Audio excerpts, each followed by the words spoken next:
सम जग कछु वस्तु नहीं, प्रेम पंथ सम पंथ, प्रेम पंथ सम पंथ। सतगुरु सम सज्जन नहीं, सतगुरु सम सज्जन नहीं, गीता सम नहीं ग्रंथ। गीता सम नहीं ग्रंथ। हरि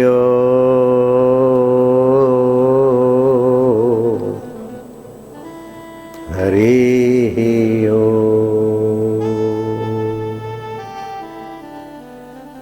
जन्म जन्म भर मत फिर्यो, जन्म जन्म भर मत फिर्यो, मिट्यो न मन को त्रास, मिट्यो न मन को त्रास। कह नानक हरि भज मना, कह नानक हरि भज मना, निर्भय पावई वास। निर्भय पावई वास। हरि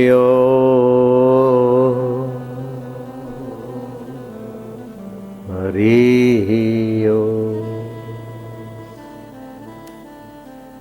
निर्भव जपे सकल भव मिटे, निर्भव जपे सकल भव मिटे, संत कृपा ते प्राणी छुटे। संत कृपा ते प्राणी छुटे। हरि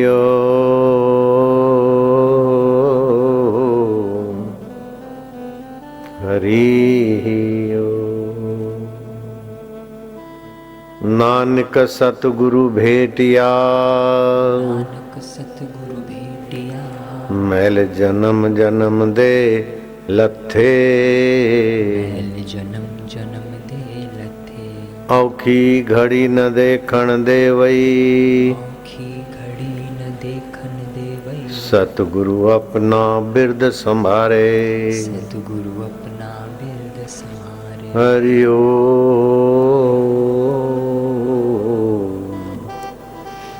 हरि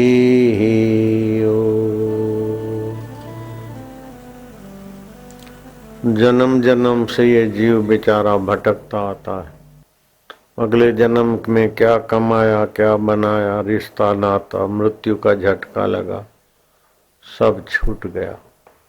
ऐसे एक जन्म दो जन्म नहीं, अनंत जन्मों से ये जीव बेचारा कई योनियों में, कई अवस्थाओं में घूमता घामता 84 लाख योनियां पूरी होती है, फिर मनुष्य शरीर में आता है। वहां और इसका उद्देश्य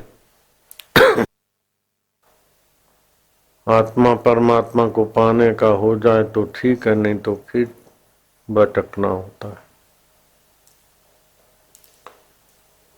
भगवान राम के गुरुदेव वशिष्ठ जी महाराज कहते हैं कि हिमालय की तलेटी में एक ब्राह्मण देवता थे।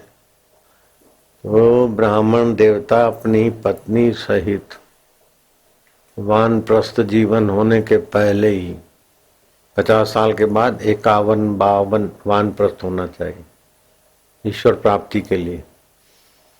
वो तो यौवन अवस्था में ही वानप्रस्थ जीवन में प्रविष्ट कर लिए। तो उनको 2 बच्चे थे, एक पावक था, एक पुण्यक था। जैसा ब्राह्मण अपना जीवन का महत्व जानता था, ऐसा वो ब्राह्मणी भी जानती थी। तो ब्राह्मण ने तो अपने मन को इंद्रियों को मन में, मन को बुद्धि में, बुद्धि को बुद्धिदाता के ज्ञान ध्यान में स्थित कर डाला। ब्राह्मण ने तो मनुष्य जन्म का फल पा लिया। ब्राह्मणी भी पतिव्रता थी, पति परायणा थी।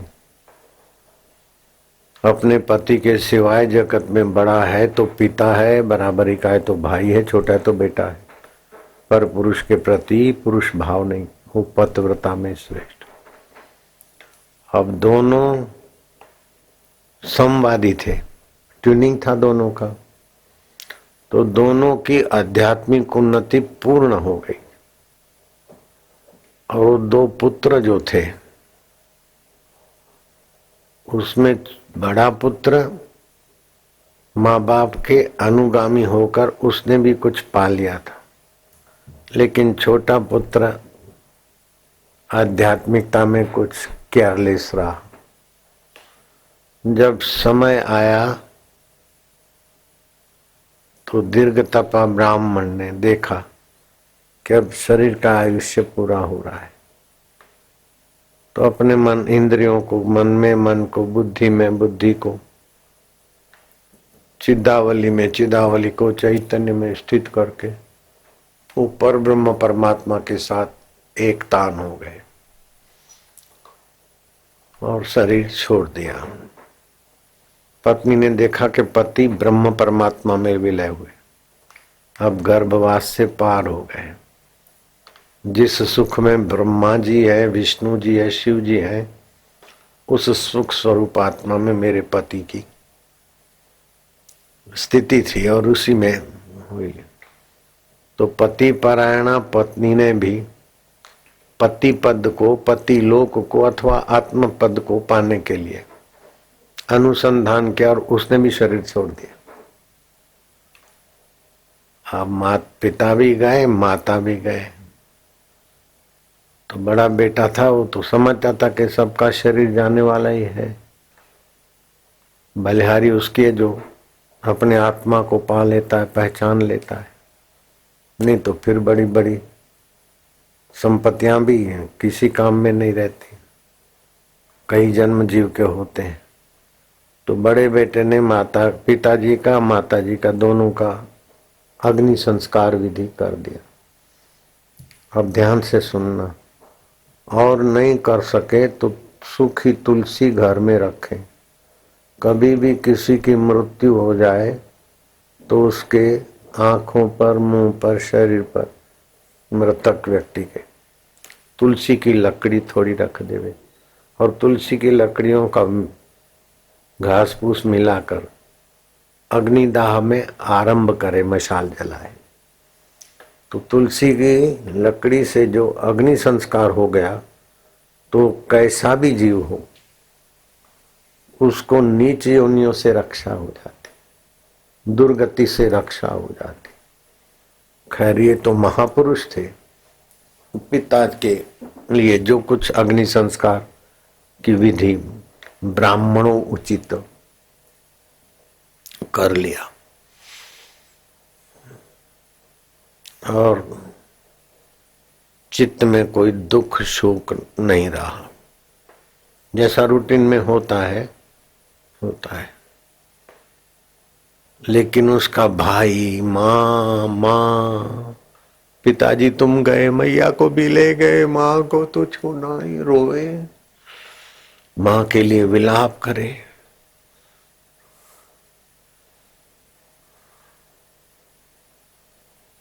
पुण्यक ने कहा भैया पावन, छोटे का नाम था पावन, बड़े का नाम था पुण्यक,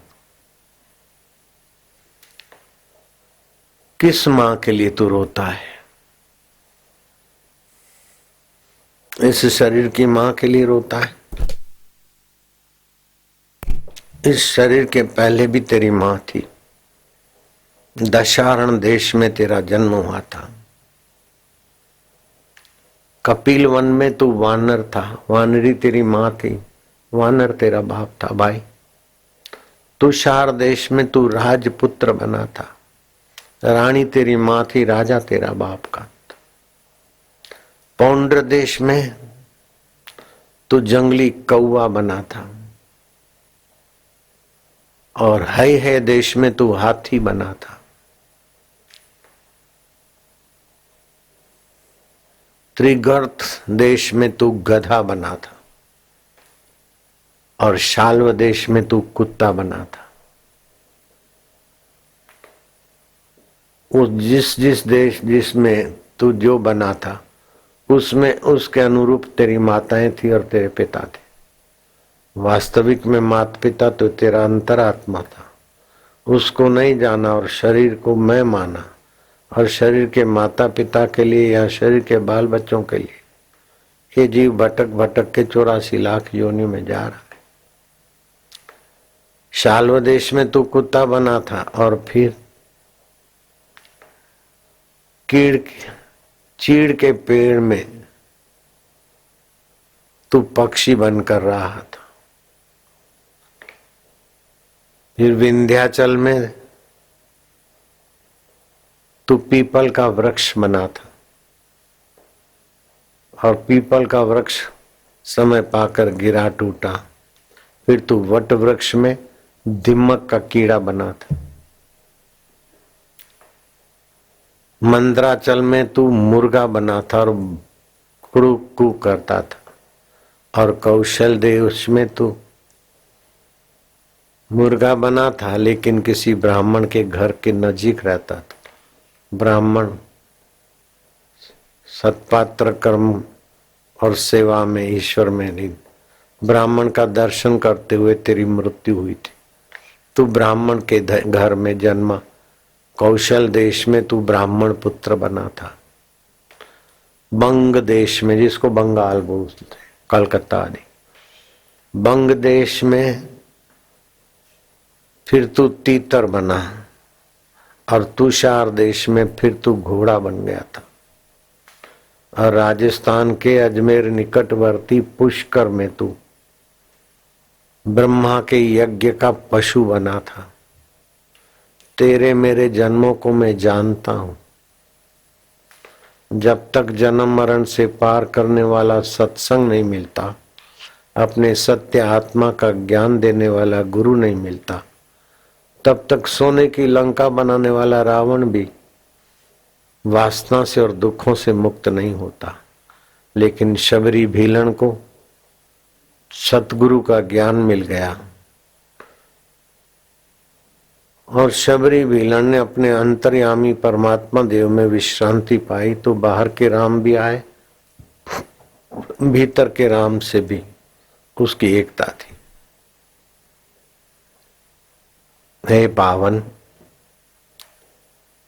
विनय वन में तू ताड़ का वृक्ष बना था और ताड़ का वृक्ष गिरा समय पाकर। तो वृक्ष में जो कीड़े लगे थे, तो कीड़े का चिंतन करने वाला वृक्ष फिर दूसरे ताड़ के वृक्ष का कीड़ा बना। और मुझे पक्का याद है कि एक दिन गुल्लर के फल में तू मच्छर बनकर भी जिया था।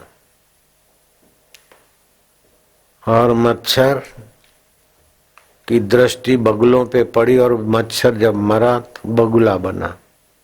तू बगुला के शरीर में भी था। फिर हिमालय में तू भोजपत्र के वृक्ष की छाल में चीटा बना और 6 मास तक तू रहा। फिर स्वदेश की सीमा के छोटे गांव में वो गोबर के कंडे बनाते हैं, उसमें तू बिच्छू बनकर रहा। अब तू ही बता, किस किस माँ के लिए रोएगा, किस मकान के लिए, किसके लिए क्या करेगा? तू अपने अंतर्यामी के लिए, जो तू है असली में, उसका ज्ञान पिता से सुनता। माता जी ने अनुसरण किया, मैंने अनुसरण किया, तो मेरा अब दोबारा दुखद संसार से पिंड छूटा है। तू माँ के लिए रोता है, बाप के लिए रोता है, तू अपने लिए रो कि मनुष्य जन्म पाकर तूने सत्संग में इंटरेस्ट, रस नहीं लिया, सत्य का संग नहीं किया, मरने वाले शरीर को ही मैं माना। ये शरीर तो छूट जाएगा। अब तू कितना भी रो तो माता पिता का शरीर बनेगा नहीं, और बन भी आए तभी भी मर जाएगा। जो अमर है उस आत्मा को जान। पावन नाम तेरा पावन, मेरा पुण्यक नाम है, मैंने तो पुण्य कर्म का फल पा लिया। तेरा पावन नाम है, तो पावन परमात्मा को पा। मेरे भाई अनुज, तू ब्राह्मण पुत्र था, ब्लड में तो, खून में तो संस्कार था। वो अपने भाई के चरणों में गिर पड़ा। आज तुमने मेरी अज्ञान की नींद से जगाया मुझे। बोले क्या बताऊं, एक बार तुम हम भाई बने थे और जंगल में बैर खाने गए थे।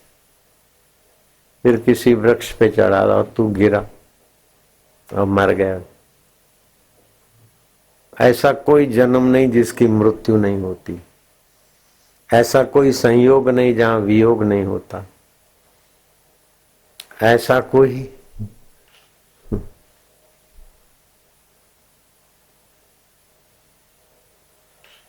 चीज वस्तु नहीं जो छूट न जाए। एक आत्मा परमात्मा ही नित्य है, वो अछूट है। उस अछूट का ज्ञान, अछूट की शांति, अछूट की प्रीति पाकर फिर तुम संसार में जीते तो जीवन मुक्त हो जाते। मुझे ये भी पता है, फिर तुम मरने के बाद गाय का बछड़ा बना और 10 महीने जिया फिर मर गया। तुम्हारा हमारा कई बार मेल मिलाप हुआ है, कई बार बिछड़ गए। मैं अपने और तुम्हारे जन्मों को जानता हूं, तुम नहीं जानते हो। ये आध्यात्मिक यात्रा करने से बुद्धि सूक्ष्म होती तो सब पता चलता है। क्या करिए क्या जोड़िए, थोड़े जीवन का आज छोड़ी छोड़ी सब जात है।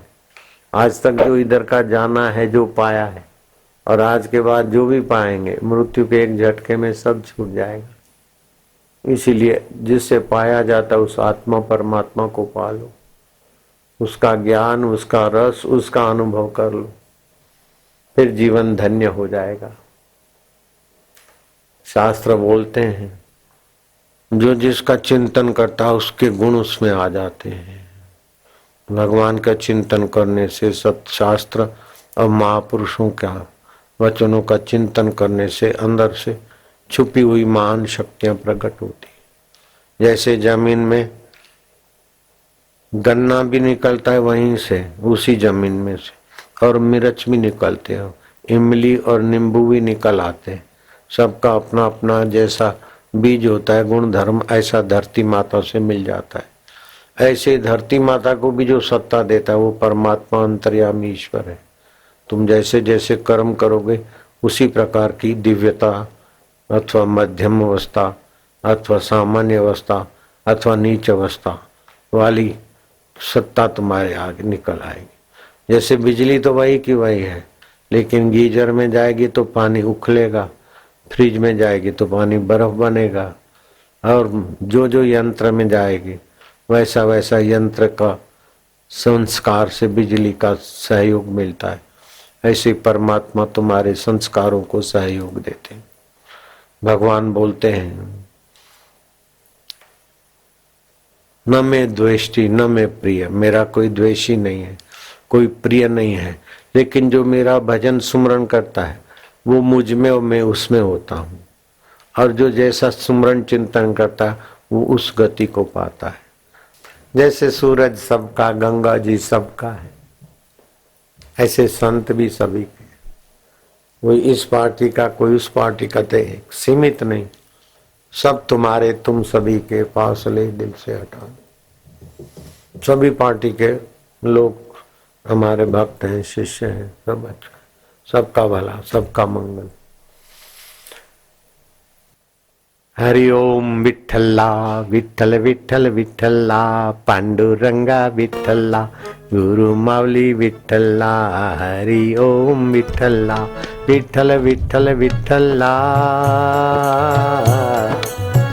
हरि ओम विठ्ठला, पांडुरंगा विठ्ठला, पांडुरंगा विठ्ठला, विठ्ठल विठ्ठल विठ्ठला,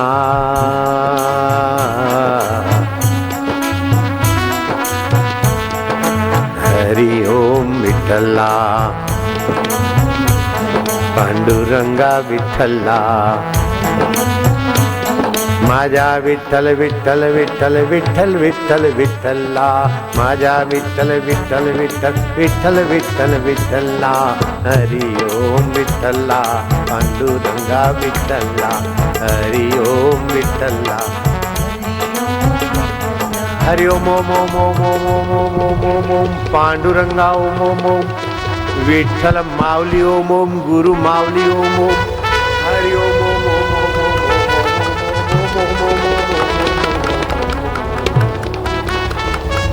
हरि ओम ओम ओम ओम ओम ओम, विठ्ठल ओम, पांडुरंगा ओम, हरि ओम गुरु माऊली ओम ओम ओम ओम।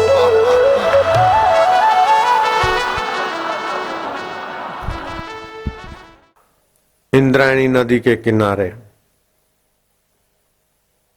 सभा भरी और सभा में रामेश्वर भट्ट सर्वोपरि थे उस समय। रामेश्वर भट्ट ने बोला कि तुकाराम अभंग बोलते, अभंग लिखते, ये छोटी जाति के हैं।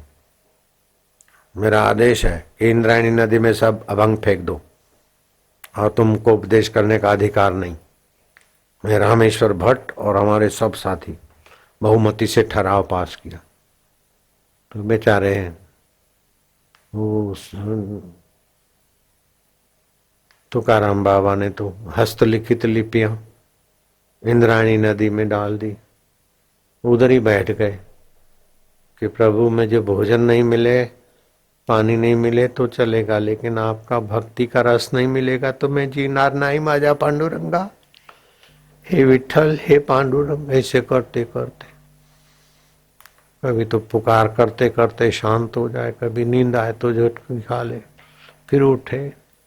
अब अभंग लिखना नहीं, बोलना नहीं, लेकिन पांडुरंगा, माझा विठला, बस विठल का चिंतन करते करते 1 दिन, 2 दिन, 3 दिन, 4 दिन, 5 दिन, दिन बीतते गए और तड़प बढ़ती गई। अब विठल क्या करे, विठल क्या करे, विठल सब कुछ करते हैं।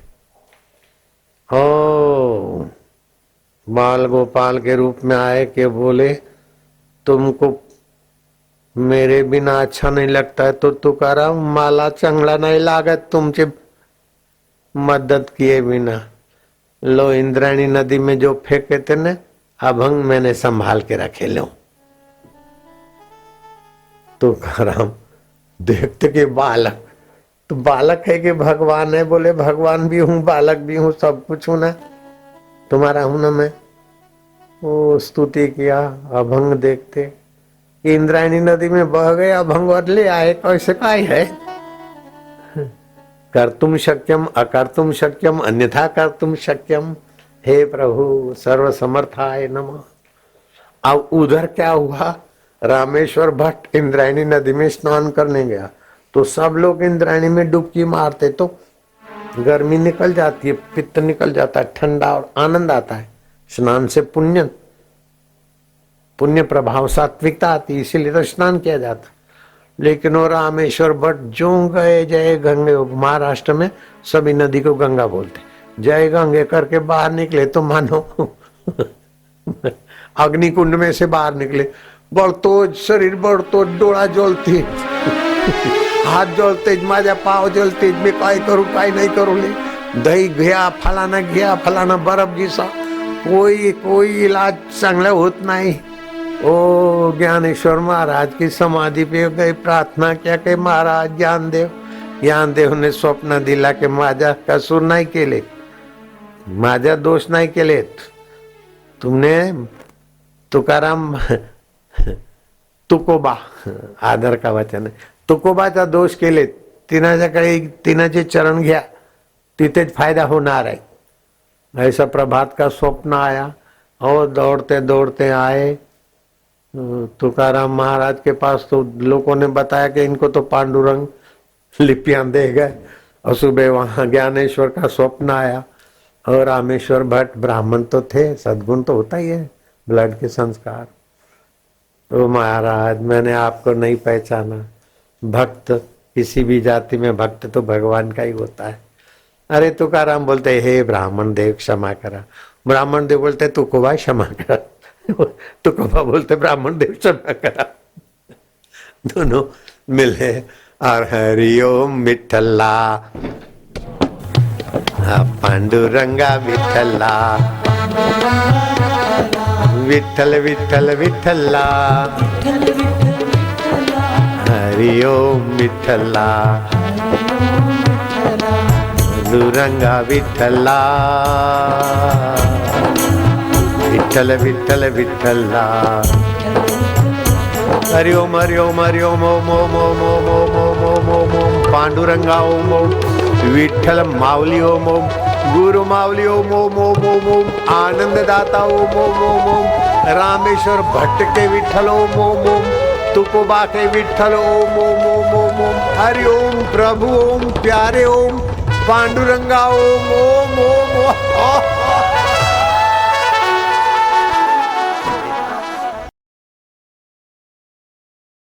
किसी को भी सिर दर्द हो तो सुबह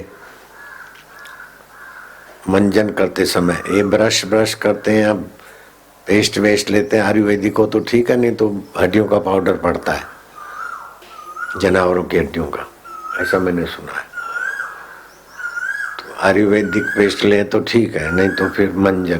तो मैं तो मंजन अथवा तो एक तेल है आयुर्वेदिक, वो 10-5 बूंदे लेके उसी से कर लेता हूँ मंजन। फिर क्या करना चाहिए कि एक कुल्ला मुंह में पानी भर लिया और कटोरी में पानी लिया ठंडा, आंखें उसमें टपटपाई, आधा मिनट ये आधा मिनट वो, आधा मिनट ये आधा, 2-3 मिनट दोनों आंखों को डुबाया। फिर वो चंबू भर के या टब भर के सिर पर धार कर दी। कुछ लोग स्नान करते तो गलती करते हैं कि पहले पैरों में पानी डालते हैं, और गंगा जी में जाएंगे तो पहले पैर ठंडे होते हैं, तो पैरों ठंडे होते हैं तो पैर की गर्मी सिर पे चढ़ती है। एक तो सिर पे गर्मी चढ़ने के कारण सिर दर्द होता है, दूसरा मोबाइल का उपयोग करने से भी सिर दर्द होता है। मोबाइल के उपयोग से भी बचना चाहिए, नहीं तो आगे चल के मोबाइल का सिर दर्द बहुत गंदा होता है। तो अब क्या करना चाहिए? मोबाइल के सिर दर्द को टक्कर मारने वाला राग पहाड़ी मैंने खोजा और शुरू करवा दिया। राग पहाड़ी, राग वसंती, राग सहानी।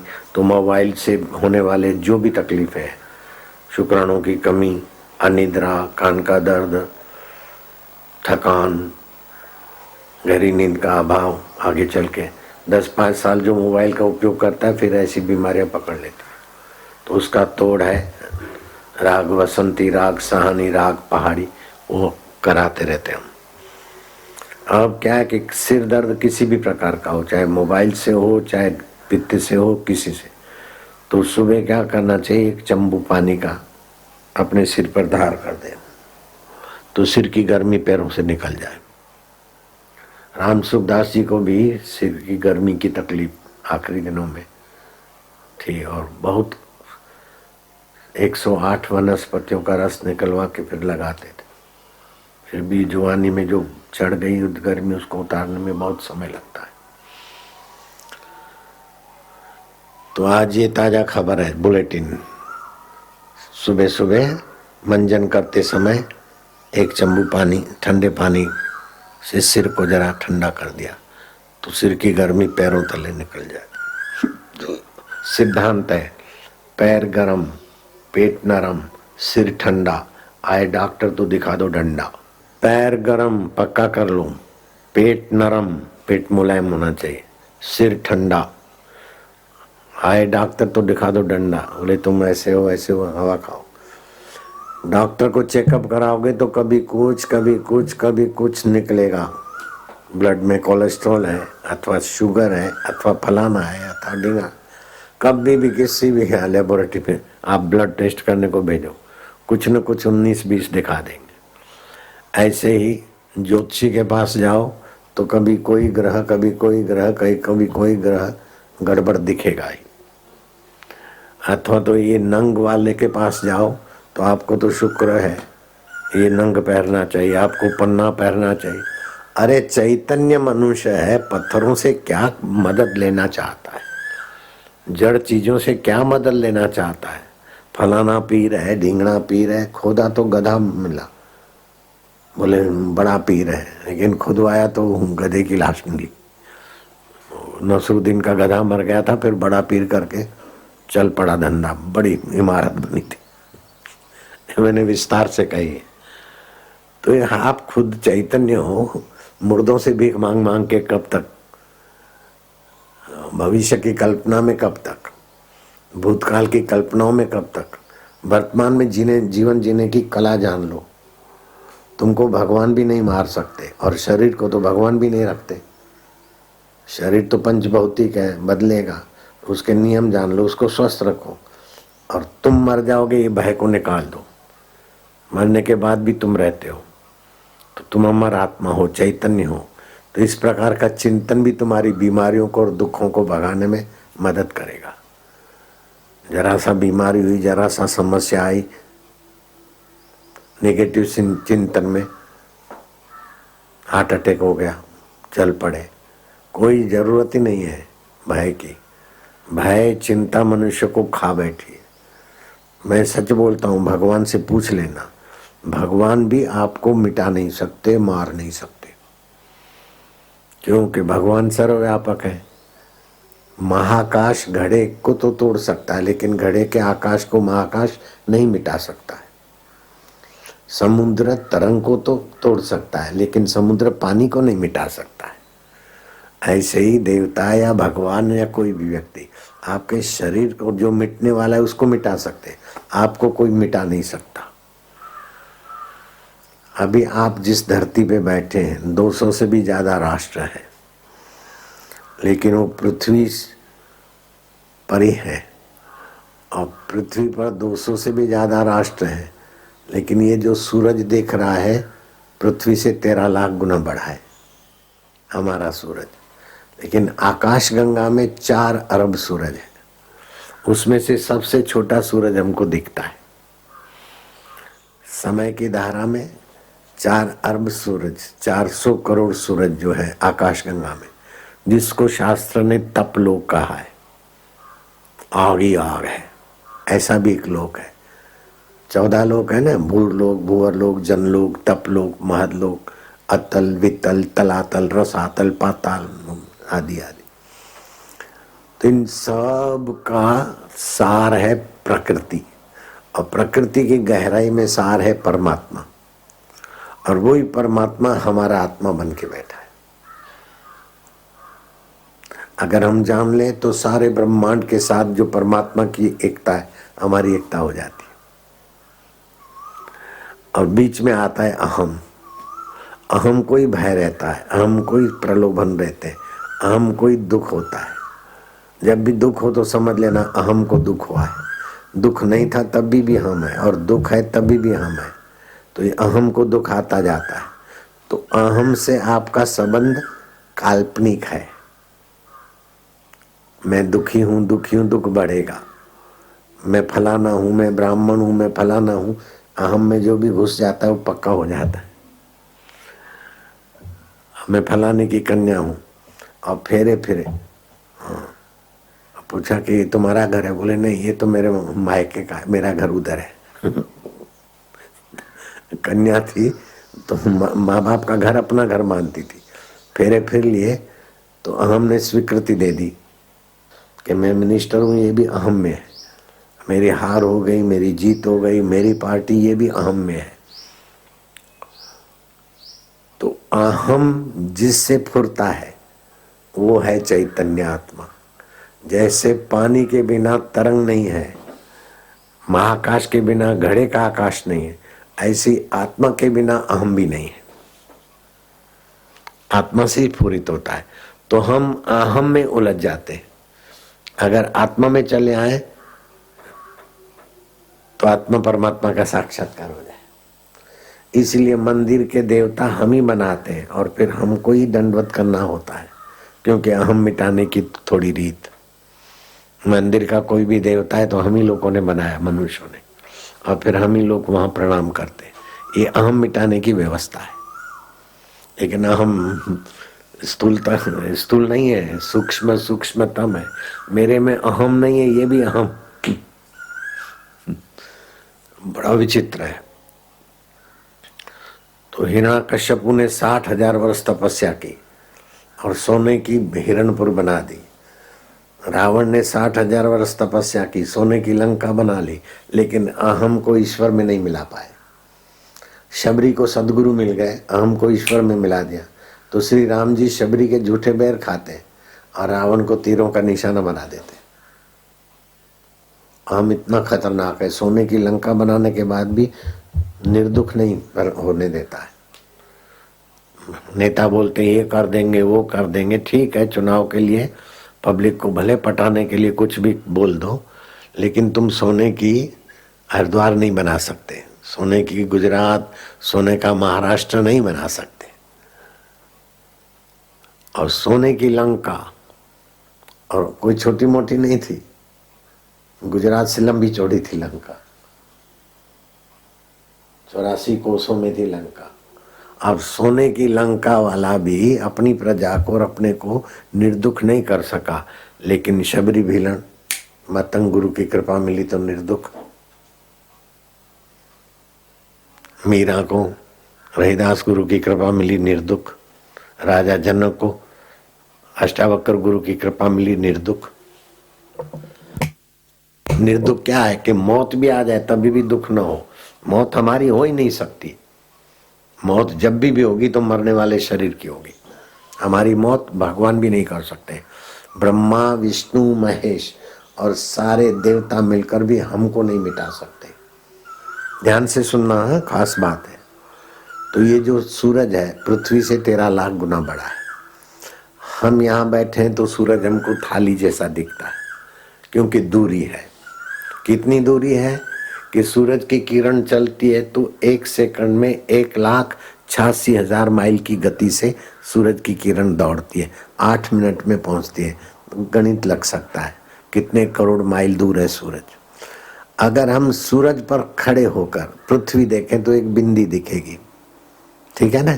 13 लाखवां हिस्सा पृथ्वी है सूरज का, 13 लाखवां हिस्सा। वो 13 लाख गुना बड़ा है विज्ञानियों की रिसर्च के अनुसार। और आकाशगंगा के जो 400 करोड़ सूरज है उसमें से सबसे छोटा है। समय की धारा में ये एक सूरज है, फिर दूसरा आता है नीचे, तो सब उखलने लगता है। आदमी तो चल मेरे भैया, जीव जाति चल। ऐसे 11 सूरज तपते, सब अग्नि अग्नि हो जाता है। तो उसको बोलते हैं आत्यंतिक प्रलय। तो उसमें सारे पृथ्वी लोग तो समझो खाक हो गया, लेकिन ब्रह्मा विष्णु महेश के लोग रहते हैं। जब महाप्रलय होता है तो ये आकाश गंगा ब्रह्मा विष्णु महेश सब चट, फिर भी हम लोग रहते हैं। महाप्रलय होता है कुछ भी नहीं रहता, उसको जानने वाला है तभी तो ये ज्ञान मिला हमको। क्या ख्याल है? महाप्रलय में ब्रह्मा विष्णु महेश और ये आकाश गंगा और ये सूरज, ये सब चट हो जाते, कुछ नहीं रहता। कुछ नहीं रहता, उसको जानने वाला कौन है? वो अभी भी है। दुख आया चला गया, सुख आया चला गया, बचपन आया चला गया, कुछ नहीं रहा, फिर भी आप तो है ना। मर गए, शव को देखा, कुटुंबी रो रहे हैं, पत्नी रो रही है, आप आकाश में खड़े देख रहे हैं, तो मरने वाले शरीर की मृत्यु हुई, आपकी नहीं हुई। आप वो चीज है। ये गुरु की कुंजी के बिना पट नहीं खुलते। 60,000 वर्ष तपस्या किया, ये पट नहीं खुले। और परीक्षित राजा 7 दिन में सुखदेव जी की कृपा पाके ही पट खोल के साक्षात्कार कर लिया। इसीलिए बोलते हैं गुरु ब्रह्मा गुरु विष्णु गुरुदेवो महेश्वरा गुरु साक्षात पर ब्रह्म तस्मै से गुरुवे नमः। मैं गर्मियों में हिमालय की एकांत पसंद करता हूँ। तो ऋषिकेश में गंगा पार गीता भवन है, जानते हैं आप तो, काली कमली वालों का है गीता भवन। तो हनुमान प्रसाद पोद्दार और जय दयाल गोयनका, जानते ना नाम? तो जय दयाल गोयनका जिसमें एकांत में रहते थे, रमन ये अपना महेश योगी के पहाड़ के पास में कुटिया थी। मैंने उनको कहा मेरे को एकांत में कुटिया, तो उन्होंने वहाँ व्यवस्था की, तो मेरे को ठीक लगा। फिर सेठ जी की बेटी ने सीधा सामान भेजा राम सुखदास जी के कहने से। मतलब हनुमान प्रसाद फौजदार और सेठ जी, ये दोनों, राम सुखदास, तीनों की गीता प्रेस गोरखपुर में और गीता कुटीर में तीनों की सेवा सराहनीय है।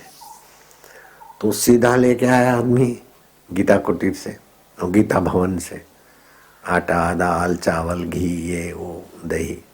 मैं कहा भाई हम ये नहीं चाहिए, हमारे पास है, फिर भी भेजा है तो अपमान न हो ऐसा समझ के मन में मैं क्या, ये सेठ जी की बेटी ने दही जमाया, ये हम ले लेते, बाकी चीज़ें मैंने वापस कर दिया।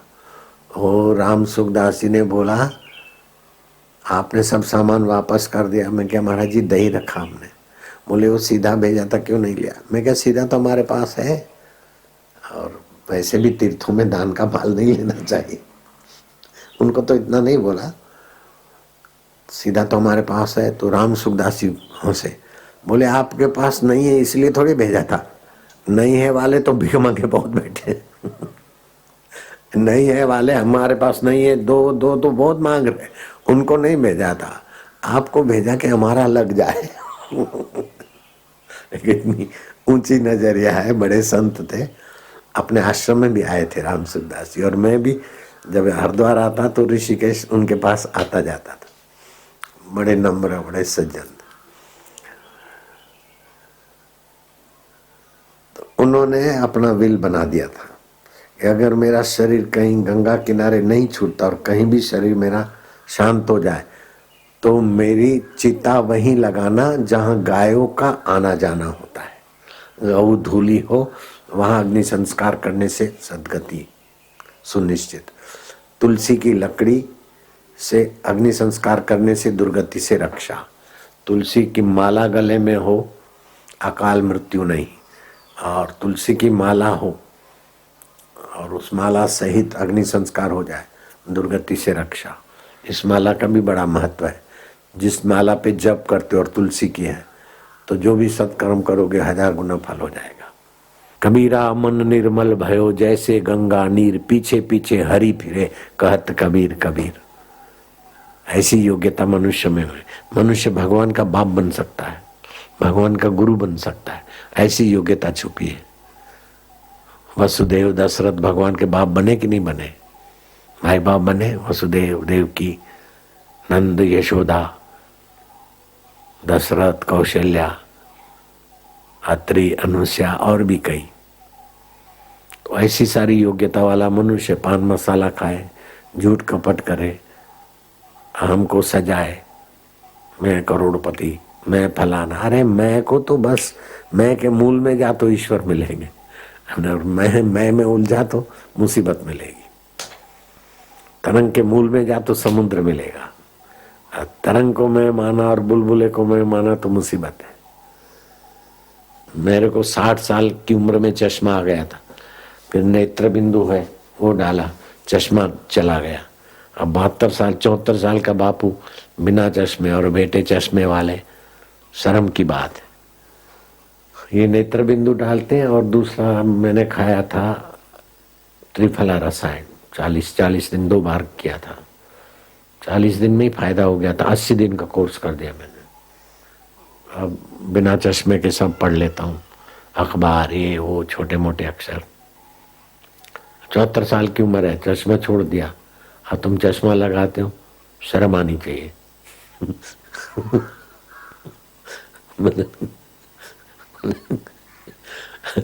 नारद जी ऐसा महना मारते के सामने वाला चल पड़ता जिस भीम से तुम्हारा ये था उस भीम की रोटियां खा रहे हो धृतराष्ट्र, तुम्हें शर्म आनी चाहिए। धृतराष्ट्र को वैराग्य हो गया और रातों रात भाग के आ गए सप्त सरोवर में। मैणा मारने से भी किसी को मुक्ति होती है, सदगति होती है। चश्मा छूटता है तुम्हें तो मैणा भी मार दूंगा क्या है। 74 साल के बापू को चश्मा हट गया और तुम चश्मा पहनते हो, शर्म आनी चाहिए। सुन लेना सुन लेना डांट अच्छी तरह से। ऐसा नहीं कि फ्रूट का टोकरा ले आए बस हाँ साहब वाह साहब वाह साहब, इधर नहीं होता। इधर कोई माल ले आए उसकी खुशामद नहीं होती है, डांट पड़ती है, डांट पड़ती है। चश्मा पहनते शर्म आनी चाहिए। 74 साल के बापू को चश्मा नहीं और बेटे चश्मा पहने और पढ़े, शर्म आनी चाहिए। ओम श्री परमात्मने नमः। ईश्वर क्या होता है? जिसको कभी छोड़ नहीं सकते, जिसको कभी छोड़ नहीं सकते। और संसार क्या है? जिसको आप सदा रख नहीं सकते। जिसको रख नहीं सकते वो संसार है। और जिसको छोड़ नहीं सकते वो अपना आपा है, ब्रह्म है, ईश्वर है। शरीर तो छोड़ देंगे लेकिन आत्मदेव को नहीं छोड़ सकते। नरक में भी चैतन्य तो रहेगा ही। नरक का प्रतिकूलता का ज्ञान किसको होता है? चैतन्य को होगा कि जड़ को होगा? चैतन्य को होगा। स्वर्ग का ज्ञान किसको होता है? जड़ को होगा कि चेतन को होगा? चेतन को होगा। तो जो चेतन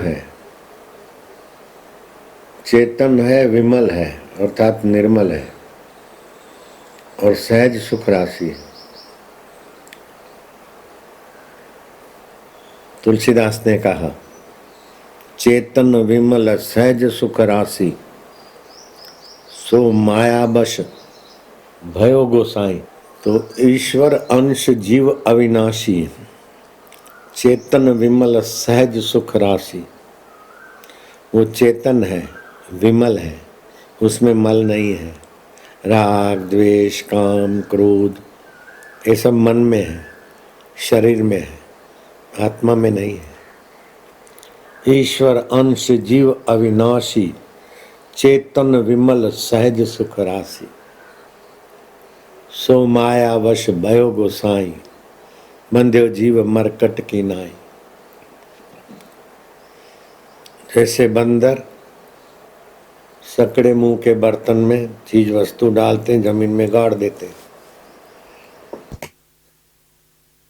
सकड़े मुंह के बर्तन में हाथ डालता है तो मुट्ठी बंद हो जाती। अब वो पैर पछाड़ता है, हाथ पछाड़ता है, सिर पछाड़ता है, पूंछ पछाड़ता है, डबल भी कर लेता है, सिंगल भी कर लेता है, सब करता है, लेकिन जो करना चाहिए उतना ही नहीं करता। मुट्ठी खोल दे तो अभी मुक्त है, लेकिन मुट्ठी बांध दिए तो पकड़ा है अपनी पकड़ से। ऐसे ही हमारी नासमझी की मुट्ठी हमने बांध रखी, तो हम दुखों में, जन्म मरण में, साधन करते हुए भी दुखों का अंत नहीं कर पाते। क्यों? कि अपने को जीव मानते, अपने को कर्म का कर्ता मानते और बाहर से सुख अंदर भरने की गलती करते। रात को कुछ नहीं होता फिर भी कैसा सुखद नींद आती। भीतर अपना सुख रूप है, जिसको महत्व दिया। आहा मोगरे का गजरा बहुत अच्छा है, आपने महत्व दिया तो ये कीमती हो गया। जिस जमीन को, जिस बस्ती को तुम महत्व देते हो, वहाँ की जमीनें महंगी हो जाती। जिसको महत्व नहीं देते वो जमीनें सस्ती पड़ी रहती। तो आप चैतन्य हो, जिसको महत्व देते हो, जिसमें रस देखते हो, रसमय हो जाता है। सुंदरी ने देखी अपनी सुंदरी, बाछे खिल गई। सुंदरी ने देखा सुंदरा, बाछे खिल गई। लेकिन कुत्ता कुत्ती उनको देखे तो उनको कुछ भी नहीं।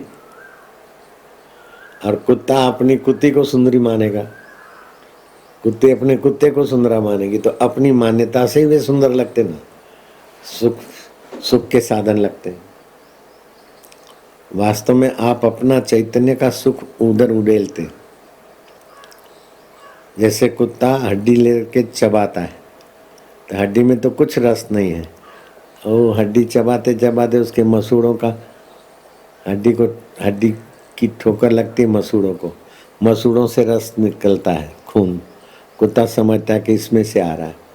ऐसे ही अपने ही रस से जगत रसवान हो रहा है।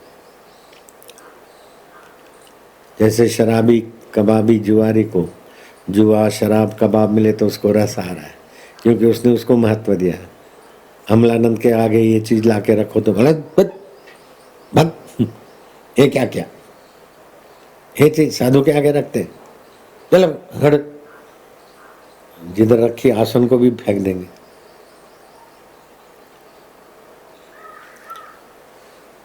तो भागवत कहते हैं कि भगवान कैसे हैं? भगवान रस स्वरूप है। रसो वै स वैश्वानरो, वैश्वानर जो अन्न को पचाते हैं, अन्न में से रस बनाते, मन और बुद्धि बनाते, वो सब प्राणियों के हृदय में है। जैसे आकाश सब घरों में है, सब गिलासों में, सब कुल्लरों में आकाश है, उससे भी सूक्ष्म चैतन्य परमात्मा है। तो परमात्मा रस स्वरूप भी है, चेतन स्वरूप भी है और ज्ञान स्वरूप भी है। और सूक्ष्म इतना है कि छोटे से छोटा कोई चीज खोजना है तो परमात्मा, भगवान से छोटा कोई नहीं। और बड़े से बड़ी चीज कोई खोजनी है तो परमात्मा, भगवान से बड़ा कोई नहीं। जैसे आकाश, छोटे में छोटी वस्तु में आकाश है, तो छोटे में छोटा आकाश है, और सारे 14 लोग आकाश के अंदर है, तो बड़े में बड़ा आकाश है। ऐसे ही शास्त्र कहते हैं अणुरो अणुयान महतो महयान, बारीक से भी बारीक वो परमात्मा है, और मोहन से महान, व्यापक से भी व्यापक परमात्मा है।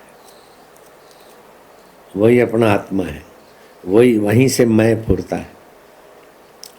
मैं दुखी, मैं सुखी, मैं जहाँ से फुरता है मैं वही हूँ, ये साक्षात्कार है। जहाँ से मैं उठता है, सोहम सोहम, ये मानसिक जप बहुत अच्छा है, लेकिन उससे भी आगे जाना है।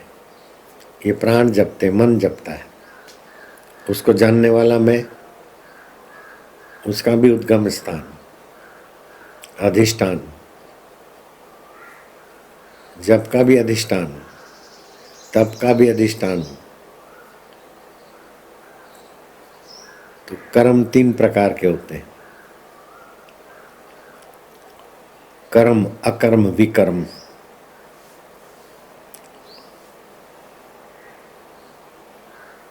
जैसे ये सब करते हैं, यज्ञ, दान, ये अच्छे कर्म, ये सब कर्म है। विकर्म वो है हिंसा किया, दुख दिया, पर किसी को सताया,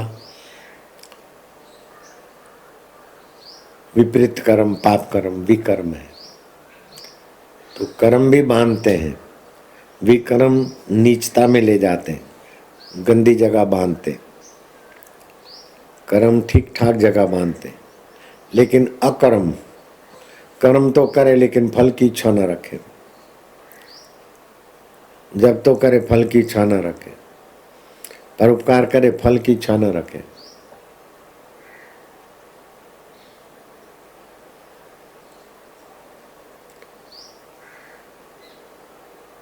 कर्म करके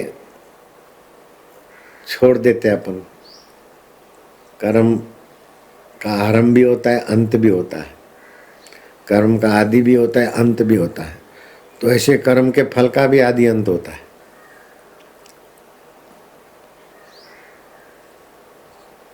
कर्म के फल का भी आदि अंत होता है।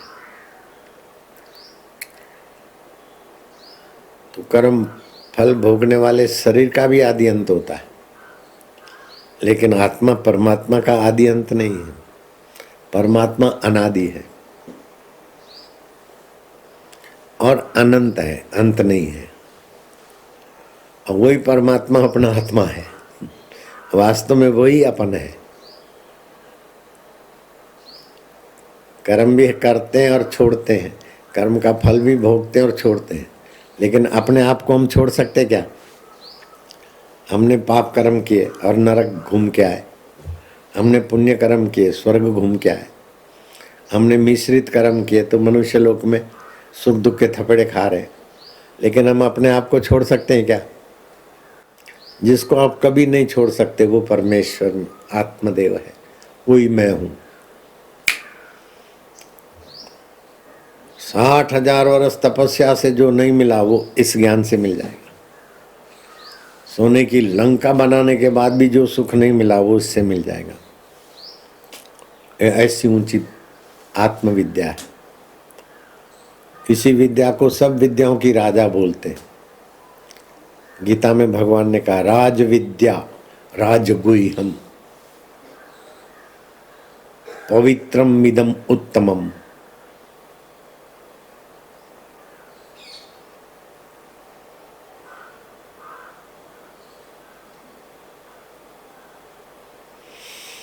राज विद्या राजगुह्यम पवित्रम इदम उत्तमम प्रत्यक्ष धर्ममयम, ये प्रत्यक्ष फल देती है।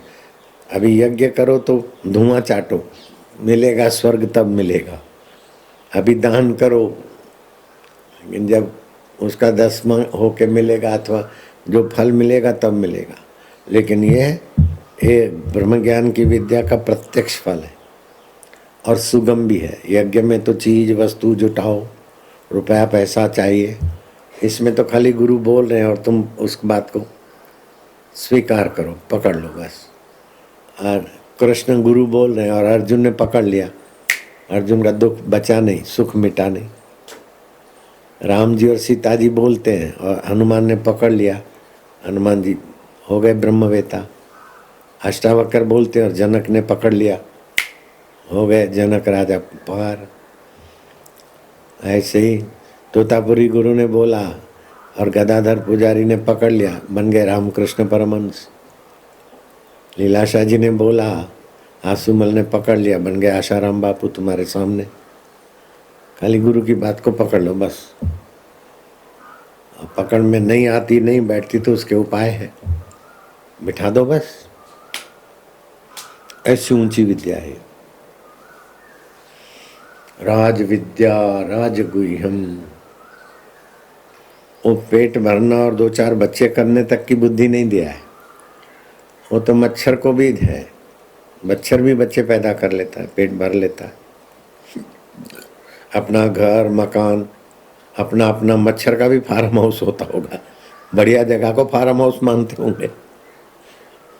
कई ऐसे सेठ हैं दिल्ली में, कई फार्म हाउस रखते हैं 10-10 20-20 करोड़ के। अपना आश्रम के पास में फार्म हाउस है, ओ 40-40 50-50 करोड़ 80-80 करोड़ के 2-3 एकड़।